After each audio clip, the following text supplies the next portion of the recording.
घर से भागकर शादी करने वाली बेटियों के लिए। ट्रेन के एसी कंपार्टमेंट में मेरे सामने की सीट पर बैठी लड़की ने मुझसे पूछा, हेलो, क्या आपके पास इस मोबाइल की सिम निकालने की पिन है? उसने अपने बैग से एक फ़ोन निकाला। वह नया सिम कार्ड उसमें डालना चाहती थी, लेकिन सिम स्लॉट खोलने के लिए पिन की ज़रूरत पड़ती है, जो उसके पास नहीं थी। मैंने हाँ में गर्दन हिलाई और अपने क्रॉस बैग से पिन निकालकर लड़की को दे दी। लड़की ने थैंक्स कहते हुए पिन ले ली और सिम डालकर पिन मुझे वापस कर दी। थोड़ी देर बाद वो फिर से इधर उधर ताकने लगी। मुझसे रहा नहीं गया। मैंने पूछ लिया, कोई परेशानी? वो बोली, सिम स्टार्ट नहीं हो रही है। मैंने मोबाइल मांगा, उसने दिया। मैंने उसे कहा कि सिम अभी एक्टिवेट नहीं हुई है, थोड़ी देर में हो जाएगी। एक्टिवेट होने के बाद आईडी वेरिफिकेशन होगा, उसके बाद आप इसे इस्तेमाल कर सकेंगी। लड़की ने पूछा, आईडी वेरिफिकेशन क्यों? मैंने कहा, आजकल सिम वेरिफिकेशन के बाद एक्टिवेट होती है। जिस नाम से ये सिम उठाई गई है उसका ब्यौरा पूछा जाएगा, बता देना। लड़की बुदबुदाई। ओ, मैंने दिलासा देते हुए कहा, इसमें परेशानी की कोई बात नहीं। वो अपने एक हाथ से दूसरा हाथ दबाती रही, मानो किसी परेशानी में हो। मैंने फिर विनम्रता से कहा, आपको कहीं कॉल करना हो तो मेरा मोबाइल इस्तेमाल कर लीजिए। लड़की ने कहा, जी फ़िलहाल नहीं, थैंक्स, लेकिन ये सिम किस नाम से खरीदी गई है? मुझे नहीं पता। मैंने कहा, एक बार एक्टिवेट होने दीजिए, जिसने आपको सिम दी है उसी के नाम की होगी। उसने कहा, ओके, कोशिश करते हैं। मैंने पूछा, आपका स्टेशन कहाँ है? लड़की ने कहा, दिल्ली। और आप? लड़की ने मुझसे पूछा। मैंने कहा, दिल्ली ही जा रहा हूँ, एक दिन का काम है। आप दिल्ली में रहती हैं या? लड़की बोली, नहीं, दिल्ली में कोई काम नहीं, ना ही मेरा घर है वहाँ। तो मैंने उत्सुकतावश पूछा। वो बोली, दरअसल ये दूसरी ट्रेन है जिसमें आज मैं हूँ और दिल्ली से तीसरी गाड़ी पकड़नी है, फिर हमेशा के लिए आज़ाद। लेकिन किस तरह की कैद से? मुझे फिर जिज्ञासा हुई, किस कैद में थी ये कमसिन अलहड़ सी लड़की? बोली, उसी कैद में थी जिसमें हर लड़की होती है, जहाँ घरवाले कहे शादी कर लो, जब जैसा कहे वैसा करो। मैं घर से भाग चुकी हूँ। मुझे ताजुब हुआ, मगर अपने ताजुब को छुपाते हुए मैंने हंसते हुए पूछा, अकेली भाग रही है? आपके साथ कोई नज़र नहीं आ रहा? वो बोली, अकेली नहीं, साथ में है कोई। कौन?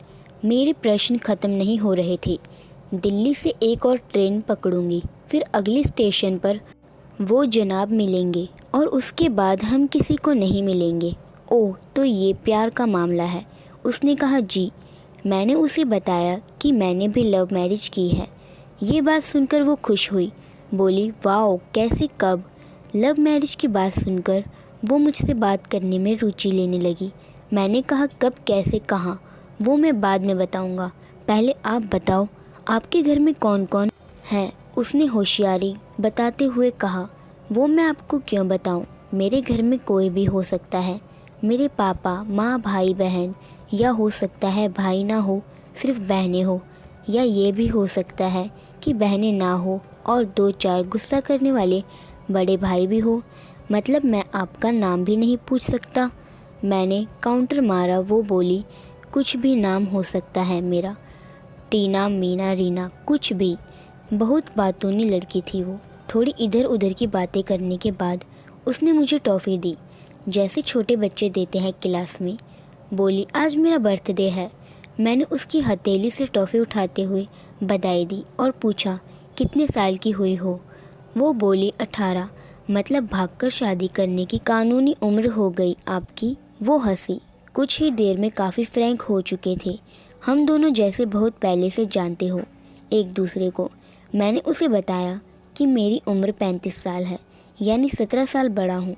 उसने चुटकी लेते हुए कहा, लग तो नहीं रहे हो। मैं मुस्कुरा दिया।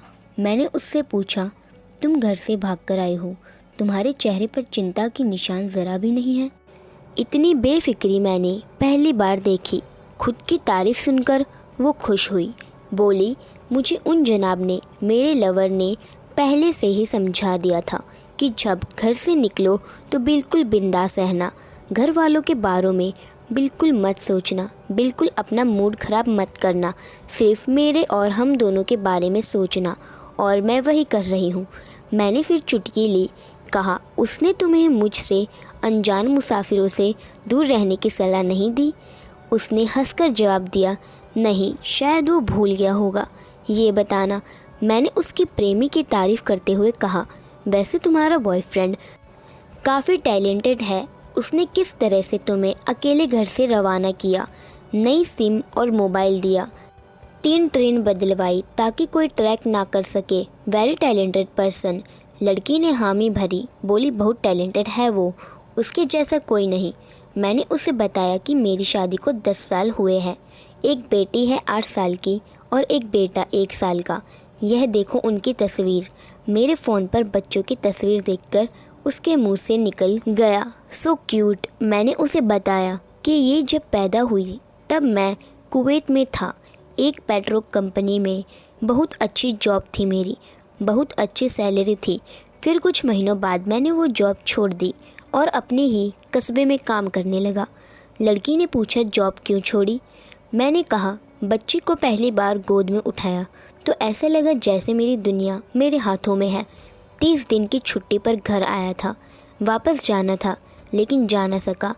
इधर बच्ची का बचपन खर्च होता रहा, उधर मैं पूरी दुनिया कमा लूँ तब भी घाटे का सौदा है। मेरी 2 टके की नौकरी, बचपन उसका लाखों का। उसने पूछा, क्या बीवी बच्चों को साथ नहीं ले जा सकते थे वहाँ? मैंने कहा, काफ़ी टेक्निकल मामलों से गुजरकर एक लंबे समय के बाद रख सकते हैं। उस वक्त ये मुमकिन नहीं था। मुझे दोनों में से एक को चुनना था, आलीशान रहन सहन के साथ नौकरी या परिवार। मैंने परिवार चुना, अपनी बेटी को बड़ा होते देखने के लिए। मैं कुवैत वापस गया था लेकिन अपना इस्तीफ़ा देकर लौट आया। लड़की ने कहा, वेरी इम्प्रेसिव। मैं मुस्कुराकर खिड़की की तरफ देखने लगा। लड़की ने पूछा, अच्छा, आपने तो लव मैरिज की थी ना, फिर आप भागकर कहाँ गए? कैसे रहे और कैसे गुजरा वो वक्त? उसके हर सवाल और हर बात में मुझे महसूस हो रहा था कि ये लड़की लक्कड़पन के शिखर पर है, बिल्कुल नासमझ और मासूम छोटी बहन सी। मैंने उसे बताया कि हमने भागकर शादी नहीं की और ये भी है कि उसके पापा ने मुझे पहली नज़र में सख्ती से रिजेक्ट कर दिया था। उन्होंने आपको रिजेक्ट क्यों किया? लड़की ने पूछा। मैंने कहा, रिजेक्ट करने का कुछ भी कारण हो सकता है। मेरी जाति, मेरा काम, घर परिवार, बिल्कुल सही। लड़की ने सहमति दर्ज कराई और आगे पूछा, फिर आपने क्या किया? मैंने कहा, मैंने कुछ नहीं किया। उसके पिता ने रिजेक्ट कर दिया। वहीं से मैंने अपने बारे में अलग से सोचना शुरू कर दिया था। खुशबू ने मुझे कि भाग चलते हैं। मेरी वाइफ का नाम खुशबू है। मैंने 2 टुक मना कर दिया। वो 2 दिन तक लगातार ज़ोर देती रही कि भाग चलते हैं। मैं मना करता रहा। मैंने उसे समझाया कि भागने वाले जोड़े में लड़के की इज्जत पर कोई ख़ास फ़र्क नहीं पड़ता, जबकि लड़की के पूरे कुल की इज्जत धुल जाती है। भगाने वाला लड़का उसके दोस्तों में हीरो माना जाता है, लेकिन इसके विपरीत जो लड़की प्रेमी संग भाग रही है वो उल्टा कहलाती है। मोहल्ले के लड़के उसे चालू कहते हैं।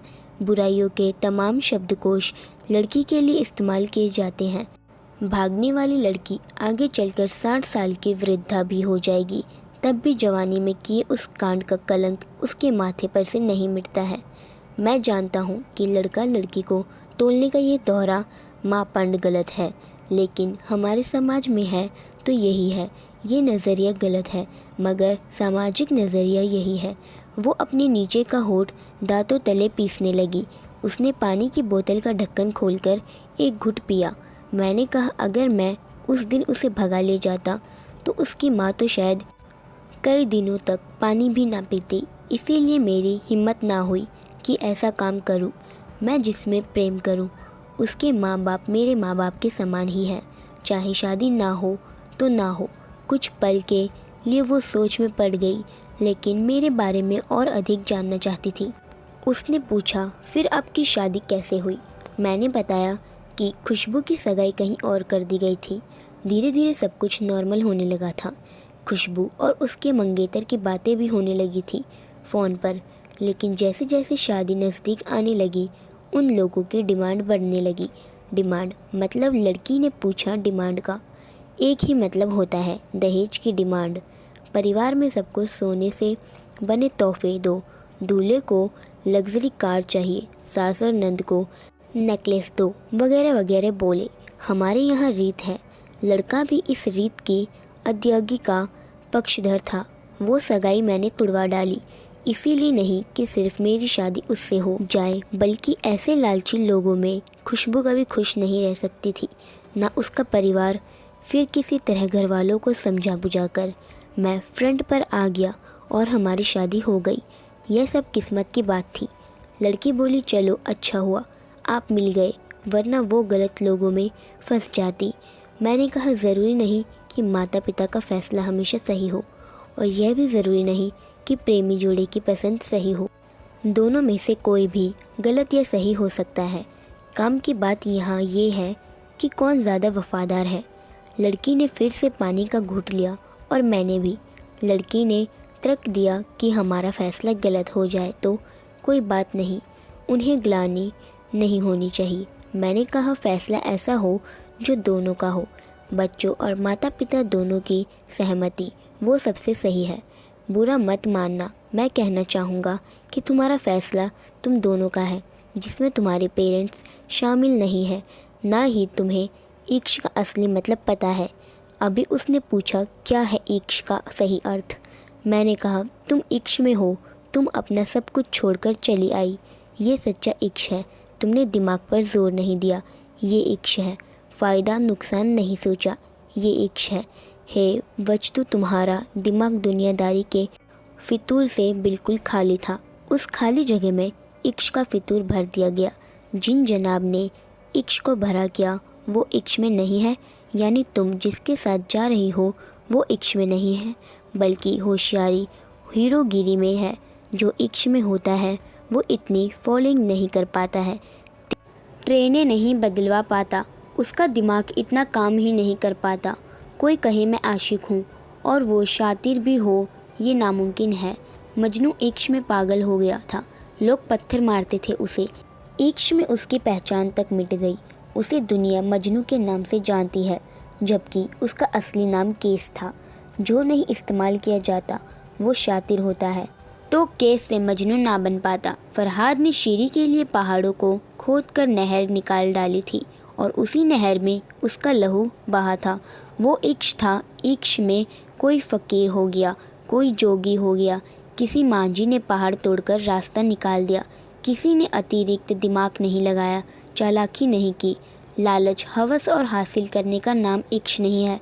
इश्क समर्पण करने को कहते हैं, जिसमें इंसान सबसे पहले खुद का समर्पण करता है, जैसे तुमने किया, लेकिन तुम्हारा समर्पण हासिल करने के लिए था, यानी तुम्हारे इश्क में लालच की मिलावट हो गई। लड़की अचानक खो सी गई। उसकी खिलखिलाहट और खिलंदड़ापन एकदम से खामोशी में बदल गया। मुझे लगा मैं कुछ ज़्यादा बोल गया, फिर भी मैंने जारी रखा। मैंने कहा, प्यार तुम्हारे पापा तुमसे करते हैं, कुछ दिनों बाद उनका वजन आधा हो जाएगा। तुम्हारी माँ कई दिनों तक खाना नहीं खाएगी, ना पानी पिएगी, जबकि आपको अपने आशिक को आजमा कर देख लेना था। ना तो उसकी सेहत पर फ़र्क पड़ता, ना दिमाग पर। वो अक्लमंद है, अपने लिए अच्छा सोच लेता है। आजकल गली मोहल्ले के हर तीसरे लौंडे लपाटे को जो इश्क हो जाता है वो इश्क नहीं है, वो सिनेमा जैसा कुछ है, एक तरह की स्टंटबाजी, डेयरिंग, अलग कुछ करने का फितूर, और कुछ नहीं। लड़की के चेहरे का रंग बदल गया। ऐसा लग रहा था वो अब यहाँ नहीं है, उसका दिमाग किसी अतीत में टहलने निकल गया है। मैं अपने फ़ोन को स्क्रॉल करने लगा, लेकिन मन की इंद्री उसकी तरफ थी। थोड़ी ही देर में उसका और मेरा स्टेशन आ गया। बात कहाँ से निकली थी और कहाँ पहुँच गई। उसके मोबाइल पर मैसेज टोन बजी। देखा, सिम एक्टिवेट हो चुकी थी।